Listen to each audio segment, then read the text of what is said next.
కృష్ణుడంటే ఆనందం, 16,000 గోపికలు, పిల్లని గురవి మాత్రమే కాదు.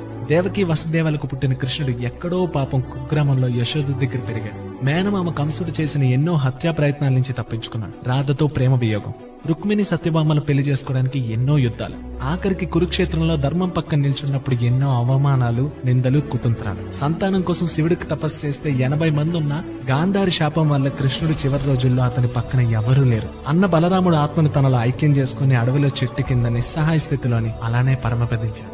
5 నుంచి 6 రోజులు భౌతిక కాయం కూడా దొరకలేదు.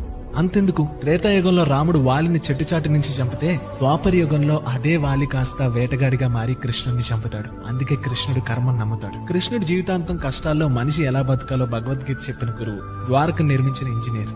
కృష్ణుడి జీవితం అంటే గోపికలు మాత్రం కాదండి, కష్టాలను దాటిన ఎన్నో ఘట్టాలు, కన్నీటి బొట్టు దాల్చకుండా చివరి వరకు చిరునవ్వుతూ ఉండడం. ఇది కృష్ణుడి ఫిలాసఫీ.